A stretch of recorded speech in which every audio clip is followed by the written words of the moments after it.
Hi everyone, स्वागत है आपका अपने यूट्यूब चैनल क्रेजी पॉलिटेक्निक पे। हम उम्मीद करते हैं आप लोग स्वस्थ होंगे, मस्त होंगे और अच्छे से एग्जाम दे दिए होंगे। तो आज जो आपका एग्जाम था पावर इलेक्ट्रॉनिक्स का, उसके ऑब्जेक्टिव के सॉल्यूशन को हम यहाँ पर देखेंगे। और आपके क्वेश्चन देखकर हमें बहुत खुशी मिली कि जो भी क्वेश्चन आपको कराया गया था, चाहे जो भी गेस्ट क्वेश्चन में कराया गया था या फिर जो आप लोग को पढ़ाया गया था रिवीजन क्लास में जो भी करवाया गया था, वही सारे टॉपिक से आपके क्वेश्चन देखने को मिले होंगे। चाहे वो सब्जेक्टिव हो चाहे वो ऑब्जेक्टिव हो, आपको किसी भी क्वेश्चन में कोई दिक्कत नहीं हुआ होगा। और उम्मीद है कि आज का एग्जाम आपको जो अच्छे से उन रिवीजन क्लास को और एमसीक्यूज के लेक्चर को देखे होंगे, उनका एग्जाम बहुत ही बेहतरीन गया होगा। एक्सपेक्टेशन से बहुत ही अच्छा क्वेश्चन था। जैसा हम लोग एक्सपेक्ट करते हैं कि पावर इलेक्ट्रॉनिक्स में जिस तरीके का क्वेश्चन होना चाहिए था, उससे बहुत ही अच्छा क्वेश्चन था। मतलब ओवरऑल कह सकते हैं कि क्वेश्चन ईजी था। तो हम लोग चलते हैं सबसे पहले क्वेश्चन नंबर फर्स्ट की ओर। क्वेश्चन नंबर फर्स्ट क्या कहता है कि thyristor is reverse bias. Thyristor हमारा रिवर्स बाइस है, a positive gate pulse is applied. अगर थायरिस्टर रिवर्स बाइस है और पॉजिटिव गेट को हम लोग उस पर डालते हैं, पॉजिटिव गेट पल्स को उस पर सप्लाई करते हैं, तो हमारा थायरिस्टर क्या होगा। तो ये जैसे ही रिवर्स बाइस में तो किसी कंडीशन में रहेगा, तो हाँ उस कंडीशन में कभी भी वो हमारा जो है वो ऑन नहीं होगा, तो वो हमारा ऑफ कंडीशन में होगा, तो विल नॉट टर्न ऑन। इसका right answer option number C होगा। क्वेश्चन नंबर सेकंड की ओर हम लोग चलते हैं। तो क्या कहता है the most common and widely use method of SCR triggering is. कह रहा है कि जो मोस्ट कॉमन हमारा डिवाइड बाई डी टी यहाँ पर होगा, 80 लिख दिया है यहाँ पर। जो मोस्ट कॉमन हमारा वाइडली यूज मेथड होता है एससीआर ट्रिगरिंग का, वो हमारा क्या होता है, तो वो हमारा गेट ट्रिगरिंग होता है। क्या होता है, गेट ट्रिगरिंग। ऑप्शन बी इसका राइट आंसर है, सभी लोग इसको आंसर किए होंगे। When SCR is in forward blocking mode, कह रहा है फॉरवर्ड ब्लॉकिंग मोड में होता है, तब हमारा क्या होता है। तो एससीआर जब हमारा फॉरवर्ड ब्लॉकिंग मोड में होता है, तो दो जंक्शन J1 और जंक्शन J3 हमारा क्या होता है, जंक्शन J1 और J3 हमारा फॉरवर्ड बाइस में मोड होता है, और जंक्शन J2 जो हमारा होता है वो रिवर्स बाइस मोड में होता है।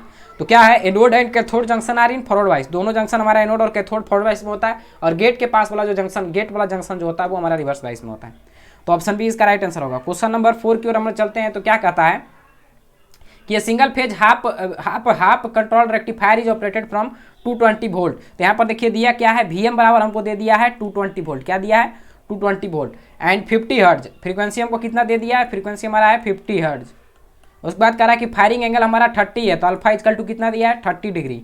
अगर लोड रेजिस्टिव लोड जो हमारा है आर इजकल टू 20 ओम है, तब कह रहा है एवरेज वोल्टेज हमारा क्या होगा। तो वी एवरेज का जो हमारा वैल्यू है, वी आउटपुट का, वो हमारा क्या होता है, तो ये हमारा होता है वी एम अपॉन में 2 पाई और 1 प्लस के कॉस अल्फा, 1 प्लस के कॉस अल्फा।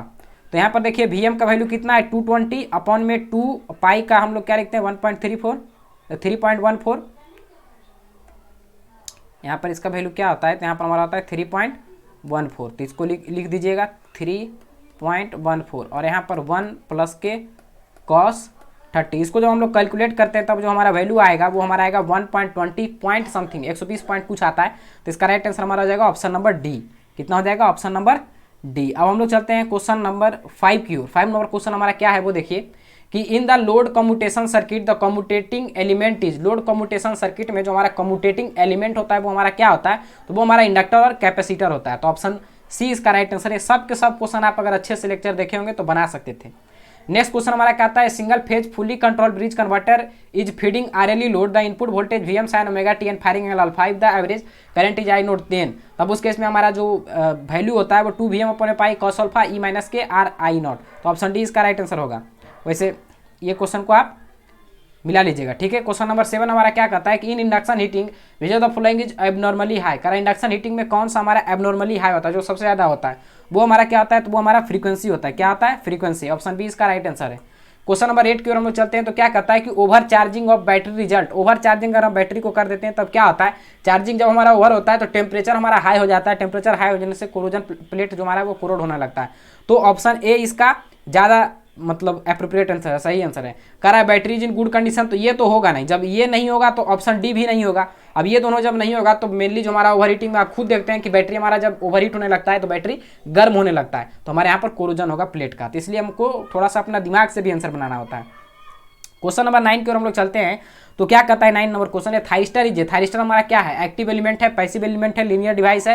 तो थायरिस्टर हमारा एससीआर जो हमारा एससीआर थायरिस्टर होता है वो हमारा एक्टिव डिवाइस होता है। तो ऑप्शन सी राइट आंसर है। क्वेश्चन नंबर 10 में हम लोग देखते हैं। तो क्या कहता है the static VI curve for thyristor is plotted for. जो हमारा वीआई कर्व होता है थायरिस्टर का, वो किसके किसके बीच में फ्लो होता है, मतलब बनाया जाता है। तो हमारा जो वीआई कर्व है, नाम से ही वीआई कर्व है, मतलब क्या हो गया, ये जो हमारा बनेगा वो हमारा बनेगा एनोड करेंट और एनोड और कैथोड वोल्टेज के बीच में। जब हमारा गेट करंट को जब हम वैरी कराते हैं तब तो कौन होगा, anode current I M anode cathode voltage for different value of gate current. तो ऑप्शन बी इसका राइट आंसर होगा। ये सब क्वेश्चन आप आसानी से बना लेंगे, प्रीवियस ईयर में भी पूछा हुआ था ये। In single phase half wave converter circuit the load RL and free wheeling diode the load voltage during free wheeling period is. कह रहा है कि फ्री व्हीलिंग पीरियड में हमारा लोड क्या होता है, तो फ्री व्हीलिंग पीरियड में हमारा जो लोड होता है वो जीरो होता है। क्या होता है? जीरो होता है। तो ये पूरा जब सर्किट आपको पढ़ाया तो वहाँ पर क्लियरली आपको वेवफॉर्म के मतलब डायग्राम के थ्रू दिखाए थे। ये single phase full control bridge converter, single phase full control bridge converter जो होता है उसमें क्या होता है, तो उसमें आप क्या देखे थे, single phase full bridge converter में सिर्फ और सिर्फ 4 हमारा जो है SCR होता था। तो ऑप्शन बी इसका राइट आंसर होगा। कोई भी क्वेश्चन मतलब हार्ड नहीं था, सारा क्वेश्चन बहुत ही अच्छा था। क्वेश्चन नंबर 13 क्या कहता है, 3 phase 3 pulse M3 type controller converter use number of SCR। 3 phase 3 pulse का रहा है M3 टाइप कंट्रोलर कन्वर्टर जो हमारा यूज करता है वो कितना SCR यूज करता है, तो ये जो हमारा है ओवरऑल 3 SCR यूज करता है। तो ऑप्शन सी इसका राइट आंसर होगा। क्वेश्चन नंबर 14 की ओर हम लोग देखते हैं क्या है कि चॉपर में भी थर्ड एज चॉपर जो हमारा होता है वो क्या होता है, तो ये हमारा होता है DC equivalent of AC transformer या inverter with DC input diode rectifier या DC equivalent of induction motor. तो ये आपको बताए भी थे कि ये जो हमारा होता है चॉपर वो DC equivalent of AC transformer होता है। ये सब कराया हुआ है, कोई भी क्वेश्चन आपको नहीं कर सकते कि हमारा नहीं कराया हुआ है। क्वेश्चन नंबर 15 की ओर हम लोग चलते हैं।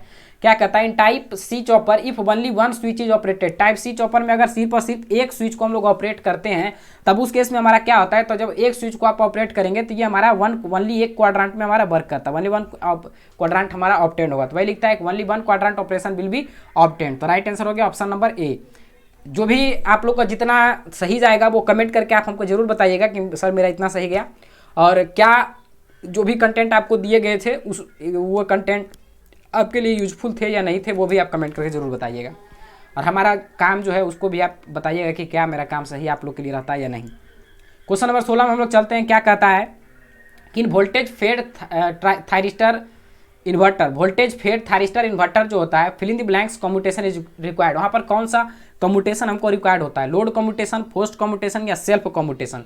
तो इसमें जो हमारा होता है वो फोर्स्ड कम्यूटेशन रिक्वायर्ड होता है। तो ऑप्शन बी इसका राइट आंसर होगा। क्वेश्चन नंबर 17 को हम लोग देखते हैं। 17 नंबर क्वेश्चन क्या कहता है, the series inverter control method is and. Series inverter control method क्या है, इंटरनल वोल्टेज कंट्रोल मेथड है, एक्सटर्नल वोल्टेज कंट्रोल मेथड है, एक्सटर्नल फ्रीक्वेंसी कंट्रोल मेथड है।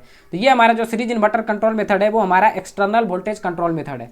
क्वेश्चन नंबर हम लोग चलते हैं 18 की ओर। 18 नंबर क्वेश्चन क्या कहता है कि ये UJT can be used as. UJT को हम लोग यूज करते हैं किसके तरह, एम्पलीफायर की तरह, रेक्टिफायर की तरह या सौतित जनरेटर की तरह। तो UJT जो हमारा होता है वो सौतित जनरेटर की तरह यूज किया जाता है। Step down chopper circuit has input voltage of 200 volt. Input voltage हमारा क्या दिया है, इनपुट वोल्टेज हमारा दिया है 200 वोल्ट। ड्यूटी साइकिल हमारा कितना दिया है, ड्यूटी साइकिल को हम लोग क्या कहते हैं, टी ऑन होता है। ड्यूटी साइकिल हमारा क्या होता है, टी ऑन। तो हमारा टी ऑन जो दिया है वो कितना दिया है, टी ऑन हमको दिया है 0.6। तो टी ऑफ को भी हम लोग निकाल लेंगे। टी ऑफ हमारा क्या होगा, तो 1 माइनस के 0.6, तो ये हमारा कितना हो जाएगा 0.4। ठीक है, ये निकल गया टी ऑफ। अब हमको करा है कि एवरेज आउटपुट वोल्टेज, तो एवरेज आउटपुट वोल्टेज हम लोग निकालते हैं वो क्या होता है, V output equal to VM और VM इंटू में टी ऑन अपॉन में टी ऑन और प्लस के टी ऑफ, ये होता है फॉर्मूला हमारा। तो VM का वैल्यू हमारा कितना है 200, टी ऑन का वैल्यू हमारा कितना है, टी ऑन का वैल्यू हमारा 0.6 है, और T on plus T of 0.6 और 0.4 जोड़िएगा तो क्या हो जाएगा 1।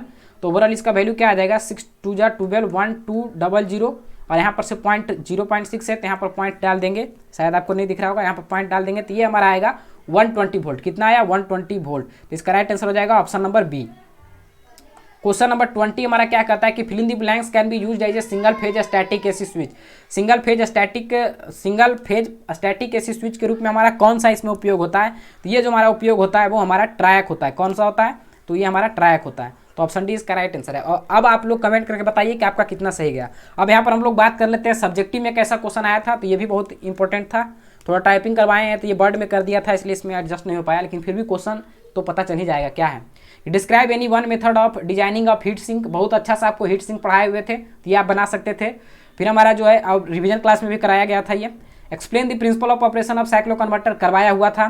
Compare transistor and thyristor with an example, आसानी से आप कर सकते थे ट्रांजिस्टर क्या होता है और थायरिस्टर क्या होता है। Discuss one method of triggering, अगर ये आप नहीं भी करते तो कोई दिक्कत नहीं, ये क्वेश्चन आप कर लेते। Discuss any one method of triggering of thyristor with NEET sketch, आसानी से इसको ट्रिगरिंग मेथड, सभी ट्रिगरिंग मेथड को हम आपको बताए थे और अच्छे से फिगर के साथ आपको बताए थे। Explain the complementary commutation method of thyristor. Complementary commutation method of thyristor आप मतलब जो कम्यूटेशन मेथड है उसको आप लिख सकते थे। उसके बाद कह रहा है कि ये भी कराया हुआ था, ये भी क्वेश्चन कराया हुआ था। Explain the protection of thyristor with the help of snubber circuit. Snubber circuit से हम लोग कैसे प्रोटेक्शन करते हैं ये भी करवाया हुआ था, और आपको गेस्ट क्वेश्चन में भी ये दिया गया था। Explain the principle of operation of DC chopper. DC chopper का बहुत अच्छा से कराया हुआ था। ये क्वेश्चन अगर आप चाहते तो बना भी सकते थे, नहीं बनाना था, न्यूमेरिकल नहीं बनाना था तो कोई दिक्कत नहीं है। इसी तरीके का क्वेश्चन डायरेक्टली पीछे भी पूछा हुआ था, कुछ इसमें है नहीं था, ऑब्जेक्टिव में भी पूछा हुआ था।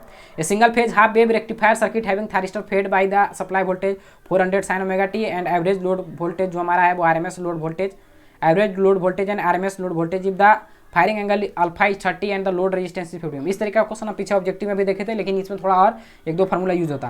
What is the difference between SCR and track. SCR track के बीच का डिफरेंस आसानी से आप कर सकते थे। अगर ये नहीं करते तो कम से कम ई टाइप चॉपर तो कर ही लेते हैं। बताए भी थे कि ये चॉपर आएगा क्वेश्चन, गेस क्वेश्चन में भी हम ये बताए हुए थे कि इसको आप पढ़ लीजिए, जरूर ये आएगा। Describe UPS with NEET sketch and write down it's use. UPS के बारे में भी हम करवाए हुए थे। लाइन कम्यूटेटेड इन्वर्टर कराया हुआ था। ए single phase half wave rectifier connected with RL load requiring free wheeling diode. Explain with the help of diagram. बहुत ही अच्छे से समझाया हुआ था, जो अच्छे से क्लास किए होंगे उनके लिए। ये न्यूमेरिकल है, ये जो भी है इसको छोड़िए, न्यूमेरिकल को हमको देखना नहीं है। क्वेश्चन नंबर 8 क्या है? Explain the operation of step down chopper with necessary diagram. ये जो हमारा स्टेप डाउन चॉपर था उसको भी आप कर सकते थे। अब हमारा है क्या, इसी में ए स्टेप डाउन चॉपर है इनपुट वोल्टेज, ये न्यूमेरिकल है, तो न्यूमेरिकल को बनाना था तो बना सकते थे। ये इस तरह का न्यूमेरिकल आपको करवाया गया था। Explain the operation of single phase half bridge inverter with neat circuit diagram and also draw the wave form. क्या करा है? Operation of single phase half bridge inverter. Half bridge inverter से देखिए, थ्री फेज इन्वर्टर हम नहीं पढ़ाए थे। Three phase inverter से कहीं पर भी आपको क्वेश्चन देखने को मिला है? नहीं मिला, क्योंकि पता है कि उतना कॉम्प्लिकेटेड आपको नहीं दे सकता। तो क्यों हम लोग उसमें अभी फिलहाल के समय में, एग्जाम के समय में क्यों हम उस पर दिमाग लगाते? थ्री फेज का एक भी क्वेश्चन आपको नहीं मिला, तो इसीलिए हम थ्री फेज को वहाँ पर अभी नहीं बताए थे। तो कोई दिक्कत नहीं है, यहाँ पर जो भी क्वेश्चन था आप देख लिए कि सारा क्वेश्चन आप बना सकते थे। कह रहा है एक्जुलरी कम्यूटेशन मेथड चॉपर का जो होता है उसके बारे में लिखिए। शॉर्ट नोट्स दिया था, डुअल कन्वर्टर करवाया हुआ था, मॉसफेट पर भी लिखाया हुआ था, आईजीबीटी साइक्लो कन्वर्टर, सारा कुछ करवाया हुआ था। एक भी क्वेश्चन ऐसा नहीं था कि जिसको कि आप जो है वो नहीं बना सकते थे, या किसी भी रीजन से आप उसको छोड़ सकते थे। जो अच्छे से रिवीजन क्लास को फॉलो किए होंगे, जो क्लास को अच्छे से फॉलो किए होंगे, उनका एग्जाम आज बहुत ही बेहतर गया होगा। तो अपना कमेंट करके जरूर बताइएगा। और आगे जो हमारा ट्रांसमिशन एंड डिस्ट्रीब्यूशन का ऑब्जेक्टिव लोड हुआ है उसको देखिए, और हो सकता है कि आज रात में अगर अवेलेबल हो पाया तो हमारा गेस क्वेश्चन आ जाएगा, नहीं तो कल 9 से 10 बजे तक आपको आ जाएगा। गेस क्वेश्चन आते के साथ ही फिर, क्योंकि आज वाईफाई के चक्कर में थोड़ा इधर उधर रह गए, नहीं लग पाया, कल देखिए सुबह 9 बजे लगा देगा। तो उसके बाद आपका जो क्लास है वो कंटिन्यू लाइव क्लास के थ्रू भी हम आपको रिवीजन करवा देंगे बहुत ही अच्छा से। परसों एग्जाम जो आप लोग का है वो एग्जाम शायद सेकेंड सिटिंग में है ट्रांसमिशन एंड डिस्ट्रीब्यूशन का, वो देख लीजिएगा, आप बता भी दीजिएगा कि सेकेंड सिटिंग में है, वैसे हम देख लेंगे। तो उसके अनुसार हम लोग एग्जाम से पहले तक 2-3 घंटा पहले तक अच्छे से सारा चीज़ को कवर कर लेंगे। तो मिलते हैं नेक्स्ट सेशन में एक नई कंटेंट के साथ, एक नए जोश के साथ। बस इतना ही आपको करना है कि वीडियो को अच्छा से शेयर करना है। हमारे मेहनत को आपको सभी स्टूडेंट, जो आपके मित्र हैं, जो भी बिहार के स्टूडेंट हैं, सभी के फोन में लेक्चर को पहुंचा देना है, ताकि सभी तक हमारा लेक्चर जो पहुंच जाए और उनको मदद मिल सके, क्योंकि बहुत ही मेहनत लगन के साथ हम वीडियो बनाते हैं। तो मिलते हैं नेक्स्ट सेशन में, तब तक के